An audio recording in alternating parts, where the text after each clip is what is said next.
this is Claudia here from the Bookkeeping Experts. Back for more education on QuickBooks Online. And we're here to answer your questions, the ones that are not answered by anybody else. And I have some clients that tell me, I don't learn this in college. I don't learn this in QuickBooks. I don't learn it anywhere. So I'm grateful that you are answering my question, and that's my goal. I want to answer your questions, the ones that don't get answered anyplace else. Those little tricky or challenges that you find every day on your everyday, and you don't know how to fix it. Today we're going to talk about one of them, and that is, what if I have undeposited funds, but those deposits have already been accepted and reconciled? I don't want to undo my reconciliation. So we have videos on the way past, and we teach you how to work on deposited funds. However, that involves transactions that have not been reconciled. Or there is another video that I have that shows you one way to do when we undo the reconciliation just for that transaction and then manually reconcile it. But this time, we are not going to touch the reconciliation whatsoever. We're going to fix it right from the register. So how do I do that is what I'm going to teach you today. Thanks for tuning in, and here we go, straight to QuickBooks Online. All right, here we go. Our favorite sample company here. And what we have here is a few transactions that have been accepted, but the deposits are sitting on undeposited funds. So the payments have been correctly recorded, but not matched in banking to the transactions, okay? So there's a bunch of undeposited funds here, and the transactions have been accepted, and they're right here. So first of all, let me show you a few things. Whenever you make a payment, and send to undeposited funds, the way for you to reach those payments is by clicking the plus new and then bank deposit. They're going to be sitting right over here waiting for you to record those deposits. Once you record the deposit, you match it in banking. The tricky thing here is that you want to make sure that those transactions will match exactly whatever happened in the bank, or those deposits will match exactly whatever happened in the bank. If there are fees, you need to record them. If there's discount, you need to record them, right? So all those things need to be recorded, and the net deposit needs to match whatever happened in the bank. All right, so we first go to banking. Remember, I like to use the accountant view, but you can use the business view as well, and it's all going to be there, but you can switch back and forth if you don't like this one, right? I always like to show you this because a lot of my clients don't know. So, and it's under transactions, by the way, if you're on the business view.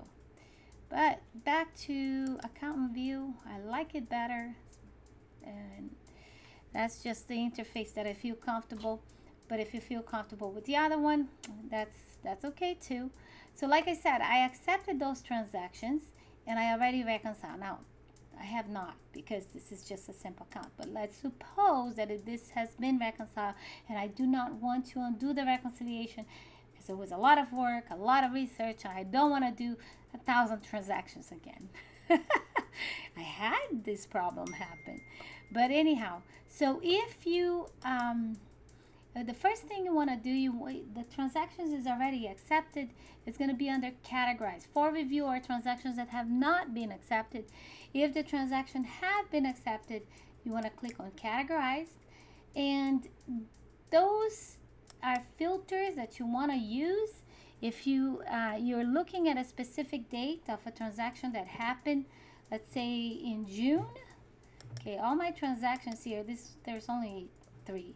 It's all for June anyways, but let's suppose that you have lots and lots of transactions. You want to narrow it down. You can put the date here, beginning date, let's say June 1st, ending date June 30th. I want to narrow it down as much as I can. If you have like a specific date, just like let's say June 5, you want to put June 5 on both boxes. Sometimes I like to give it a few days so that, just in case if the deposit was deposit a day or two later, sometimes even 3 days, right? But I'm gonna look at all these three transactions. They're right here. And what I do is just click on the blue where it says deposit sales.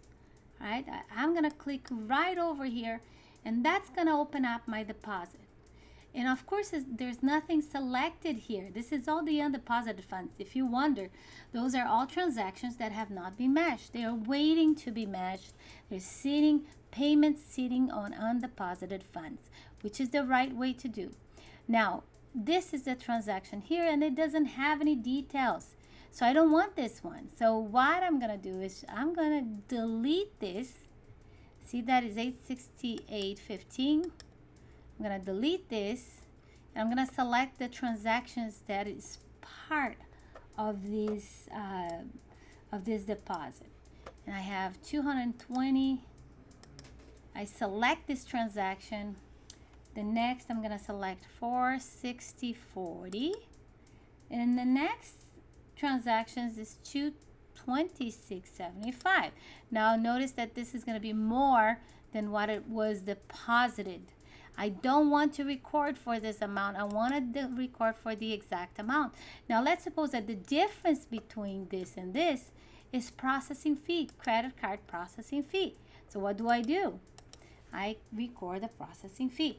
I can write down here, I don't know, Bank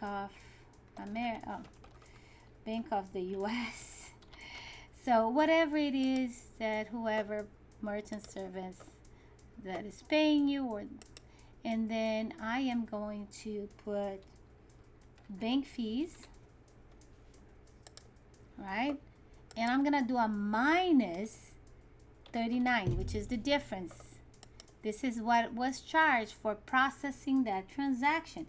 And I have 868.15, which is the exact amount. See this blue part on the top, the hyperlink on the top left-hand side?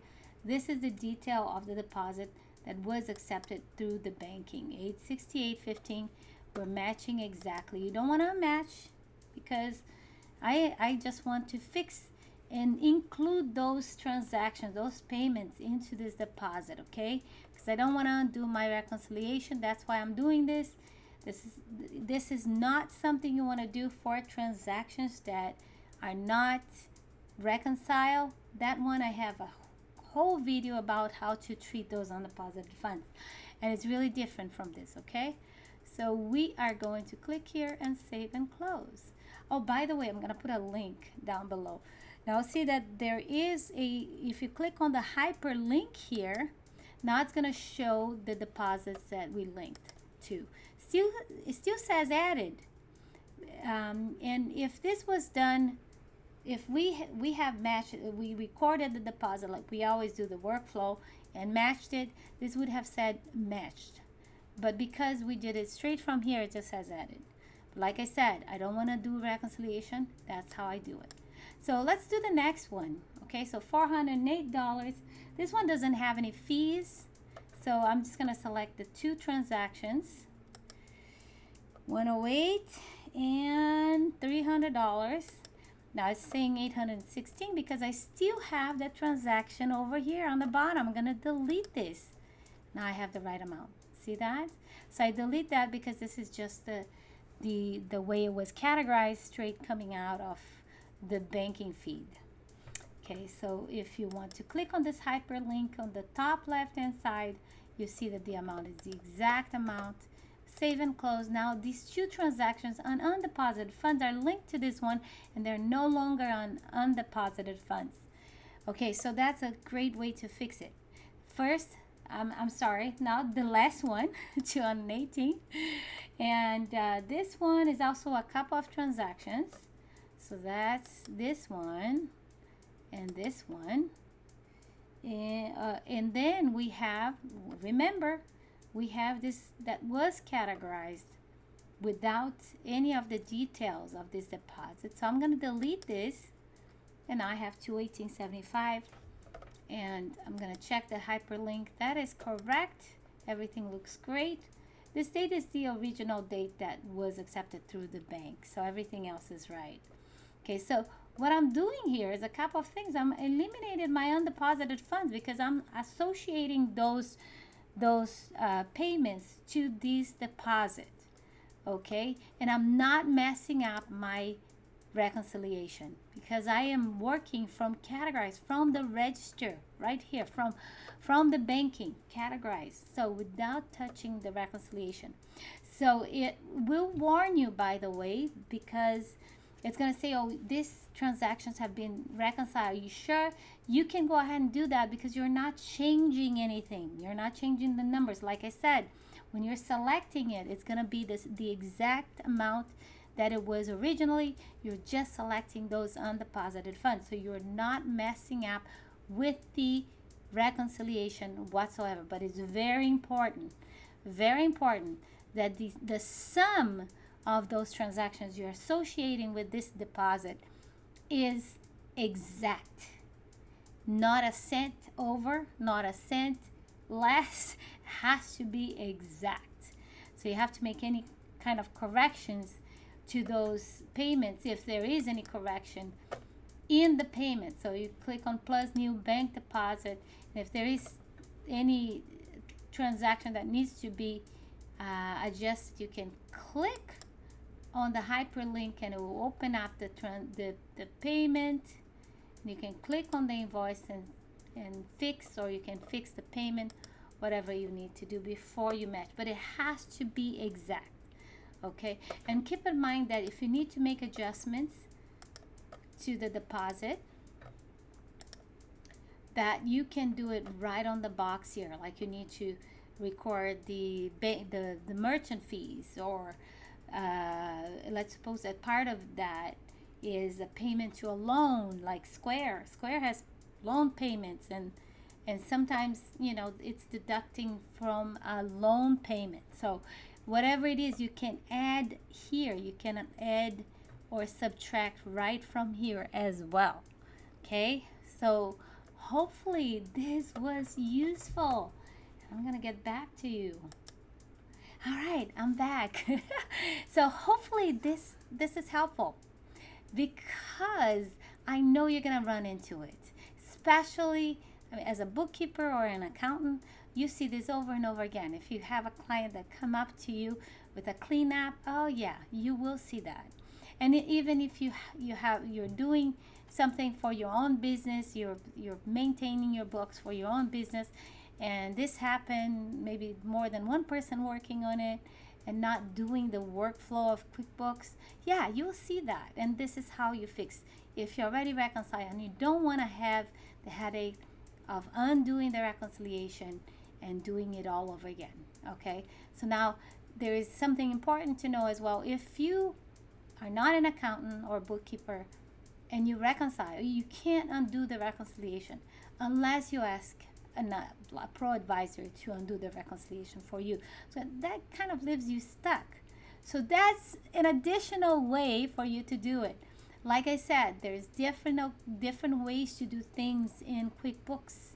So find the way that you feel more comfortable, but make sure that the workflow and everything is accounted for. Because the right way to do undeposited funds is, like I said, following the workflow of QuickBooks Online. First thing, you have the invoice, create the invoice, send to the customer. Then the customer send a check, you record the payment, send it to undeposited funds. If it is multiple checks, you want to select, you want to select all those payments and record the deposit into whatever bank it went for the exact amount that hit the bank. And then match that transaction in banking. So that is the workflow of QuickBooks Online for income transactions, for deposits. So when you follow that workflow, you know that everything is accounted for. And then finally you reconcile, make sure that everything is selected. When you reconcile, there's a difference of 0. Love to see 0 on the reconciliation difference. Means there is no difference.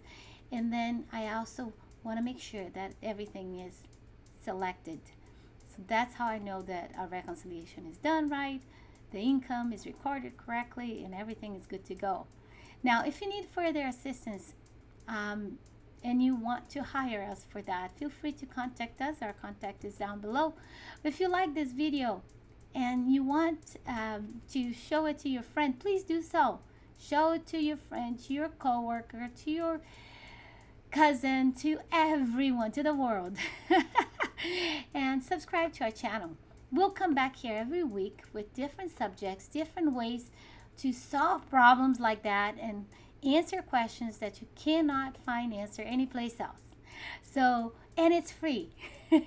So subscribe. There is nothing to lose. There's all to win. And support our channel. If you feel like this is useful to you, please subscribe and share with the world. And also, if you have any comments or anything you want us to cover in the future, please write down below. We'll be able to answer that quite fast. Some people are quite surprised. So try us out. If you have a question, write down below. We'll answer as soon as we can. Thanks for watching. Thanks for spending this time with me. I know you could be doing many things, but you chose to be with me and to be educated and to learn things in QuickBooks Online. Learn your point of reference, like we always talk about, and becoming a better businessman or businesswoman, becoming a better bookkeeper or accountant. Until next week, I hope you have a wonderful week, and I hope you're enjoying your summer, and I hope to see you again next time. And until next time, keep on smiling.